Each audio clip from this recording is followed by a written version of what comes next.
بسم اللہ الرحمن الرحیم۔ السلام علیکم۔ آنسوؤں کا جاری نہ ہونا دل کی سختی کی وجہ سے ہے۔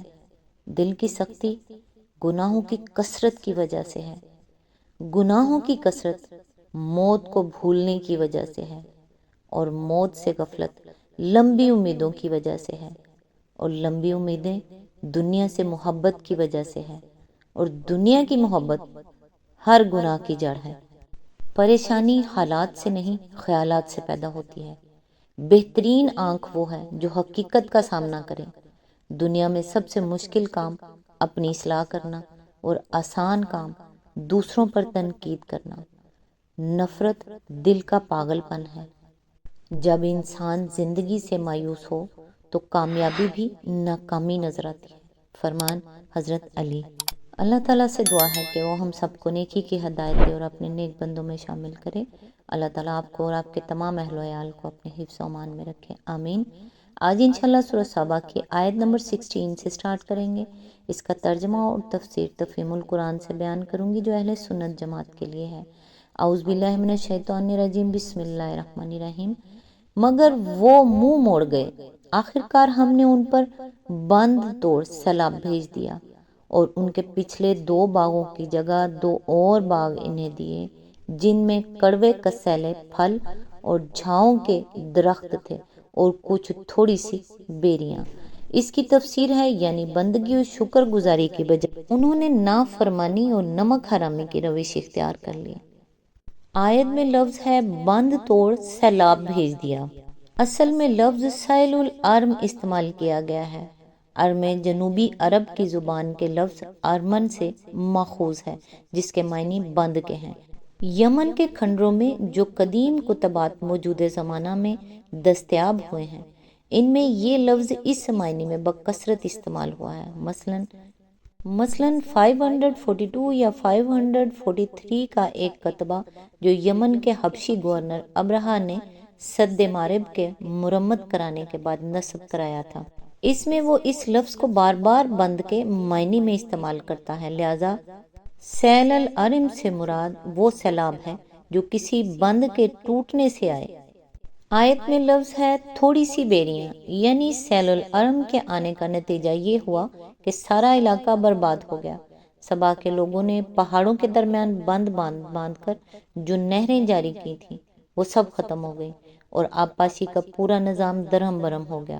اس کے بعد وہی علاقہ جو کبھی جنت نظیر بنا ہوا تھا خودرو جنگلی درختوں سے بھر گیا، اور اس میں کھانے کے قابل اگر کوئی چیز باقی رہ گئی تو وہ محض جھاڑی بوٹی کے بیر تھے۔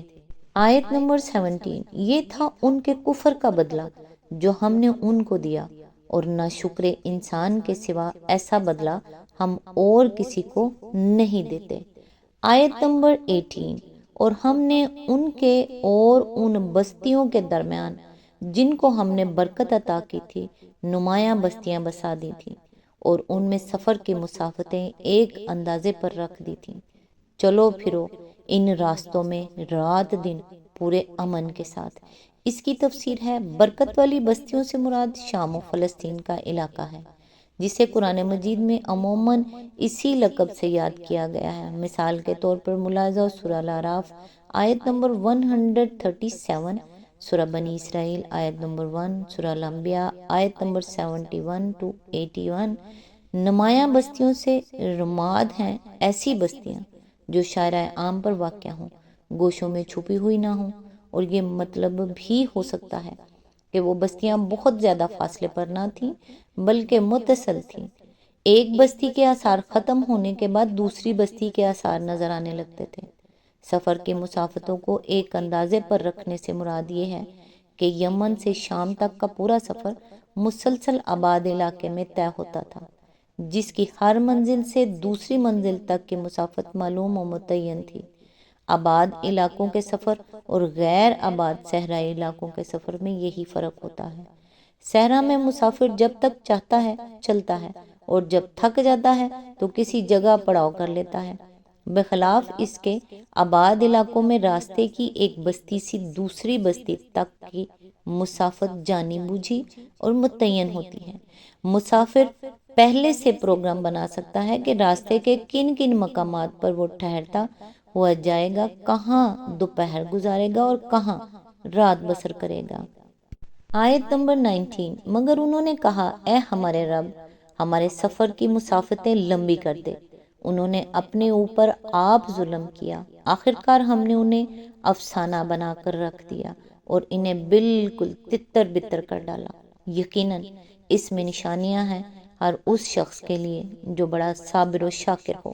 اس کی تفسیر ہے، ضروری نہیں ہے کہ انہوں نے زبان ہی سے یہ دعا کی ہو۔ دراصل جو شخص بھی خدا کی دی ہوئی نعمتوں کی ناشکری کرتا ہے، وہ گویا زبان حال سے یہ کہتا ہے کہ خدایا میں ان نعمتوں کا مستحق نہیں ہوں۔ اور اسی طرح جو قوم اللہ کے فضل سے غلط فائدہ اٹھاتی ہے، وہ گویا اپنے رب سے یہ دعا کرتی ہے کہ اے پروردگار یہ نعمتیں ہم سے سلب کر لے، کیونکہ ہم ان کے قابل نہیں ہیں۔ علاوہ بری آیت ربنا باعد بین اسفارنا، یعنی خدایا ہمارے سفر دور دراز کر دے، کے الفاظ سے کچھ یہ بات بھی مترشح ہوتی ہے کہ شاید سبا کی قوم کو اپنی آبادی کی کثرت کھلنے لگی تھی اور دوسری نادان قوموں کی طرح اس نے بھی اپنی بڑھتی ہوئی آبادی کو خطرہ سمجھ کر انسانی نسل کی افزائش کو روکنے کی کوشش کی تھی۔ آیت میں لفظ ہے تتر بتر کر ڈالا، یعنی سبا کی قوم ایسے منتشر ہوئی کہ اس کی پراگندگی ضرب المثل ہو گئی۔ آج بھی اہل عرب اگر کسی گروہ کے انتشار کا ذکر کرتے ہیں تو کہتے ہیں تفرقوا ایدی سبا، یعنی وہ تو ایسے پراگندہ ہو گئے جیسے سبا کی قوم پراگندہ ہوئی تھی۔ اللہ تعالیٰ کی طرف سے جب زوال نعمت کا دور شروع ہوا تو سبا کے مختلف قبیلے اپنا وطن چھوڑ چھوڑ کر عرب کے مختلف علاقوں میں چلے گئے۔